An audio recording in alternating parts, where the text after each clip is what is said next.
Lesson of the week. So back in November of 22, I was on the buyer agent mastery call with Carrie Wersch and Aaron Hurd, which, by the way, is next Thursday at 1:30 Central. And Carrie shared something with me that really kind of made my ears perk up. She said, in leading her buyer team, she noticed that success just looks differently in the market today, that we've got to celebrate different things than what we were celebrating before. And I really took that to heart. And it was later that day or that week that I had a call with Brittany Winery. And Brittany and I were starting to look at what it was that we really needed to accomplish between then, which was like the third Thursday of November, right before Thanksgiving, and the rest of the year. And so we came up with a game plan, and it was for her to make 500 contacts. So basically, we looked at how many work days she had. We multiplied it by 20, and it literally just worked out to be 500. And so what Brittany's going to share with you all today are some of the things that happened from that plan, and then some of the ways that she has employed a game plan, so to speak, that we've put together that's made that a little easier. So Brittany, are you here with us? I'm here. There you are. Cool. Well, thanks for being here today. So walk us through it, Brittany. What did you accomplish here? What did you learn? What did you do?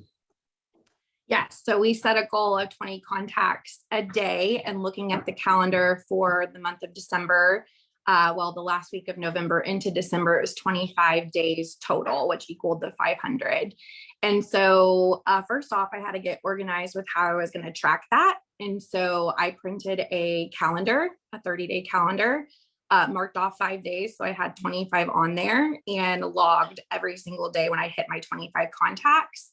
I also tracked whenever I sat listing appointments or buyer appointments. So I ended up with 470. So I fell 30 short of my contacts. Jordan said I had to be truthful on here with you guys. So here I am.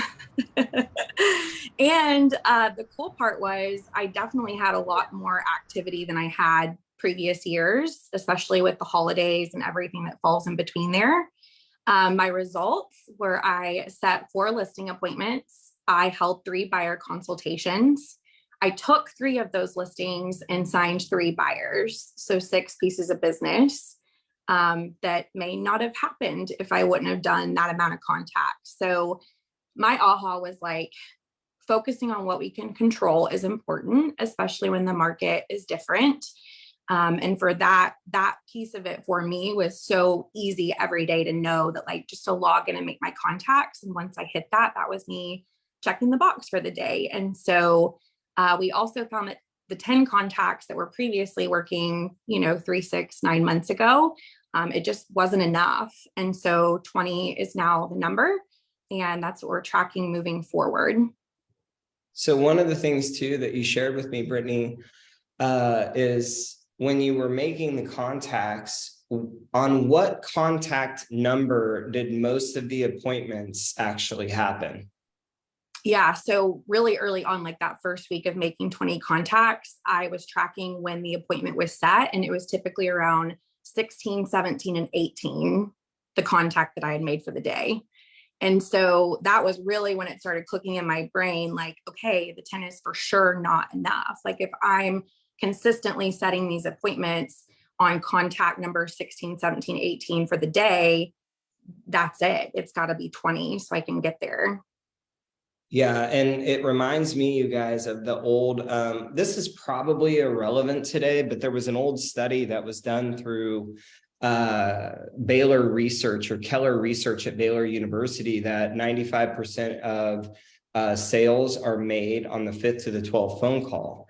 And so what I heard when she said that was, if she would have stopped on 12 or 15, probably wouldn't have gotten 6 new pieces of business. That you have to go all the way. I mean, we're back to the original game plan that made so many people successful circa 2008, 2009.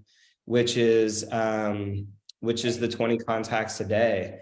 Brittany, I know that, one thing you and I have talked a lot about, and something that I'm a firm believer in, is that a lot of the ways that people lead generate today is like mowing your yard with a weed eater. And so we wanted to make making contacts easier. So unpack for them how you actually did that, how you made, what are some of the different methods that you use to make your contacts? Yeah, I love that you said that, because to be honest, when we decided on the 20 contacts, I got real sweaty and uncomfortable because I have a half-acre lot, y'all. That's a big yard to mow with the weed eater. So was really grateful when you helped us realize that we could do some slide aisles and what you have kind of coined as the Mr. plan. So macro release, micro response. And so of course, as an agent, still logging in and doing my normal Brivity tasks, and then having the team support through every month, we're going to send out this macro conversation or script to our database, and we decide who that is. So for example, the month of December, we sent out calls to our past clients from the past 3 years that said, happy holidays. We hope you guys are gearing up for the new year. We're gearing up too. By the way, we're checking our calendar and we're seeing that we're already putting things in 2023. Do you or someone you know have any real estate needs for next year that we can help with? We're always here and happy to be a resource. And so the cool part is that gets dropped. That's Brittany recording one message, and that's getting dropped through slide dial by the team. And then the amazing part is you get calls back. I think that day that we dropped that, I had 10 people call me within less than 30 minutes.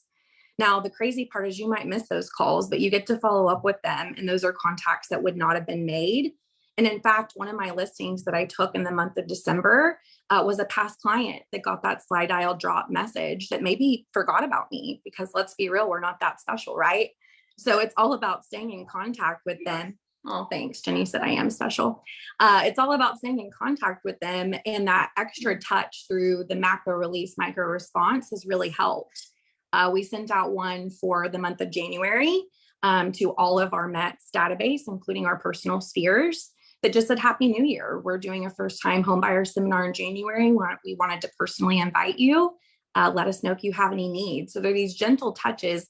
It went out on an evening and me and Jenny both were texting each other. I had 12 or 14 missed calls of people who are immediately calling me back. Those are extra touches that would not have been made.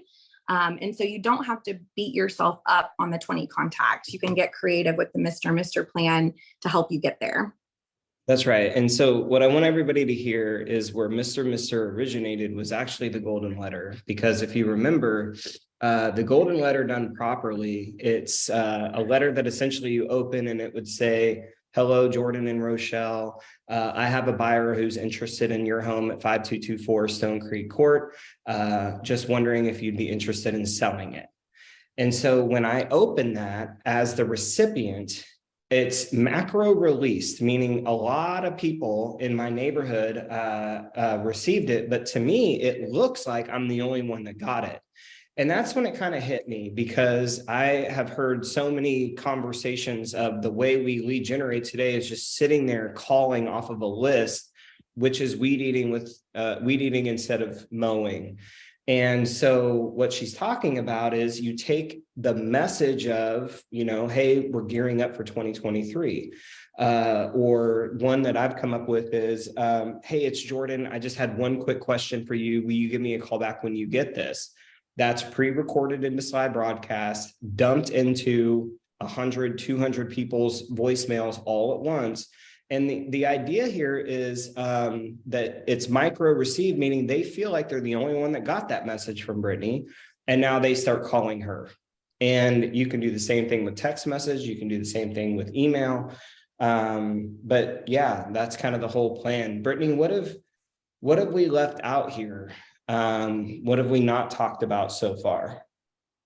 I was going to share there's 2 more drops that we've implemented that I think are really strategic and awesome. Jenny and Paula had talked, and we realized that when we get a new lead and we've got this follow-up system, right? So we log into our CRM, we've got this follow-up, our agents are seeing texts and calls. Well, what if we just every new lead also got a slide dial drop that's pre-recorded once by whatever agent is associated with that lead? And so we've implemented that. So on day 2 or 3, they're getting the slide dial drop as well, which I think is smart from our admin team.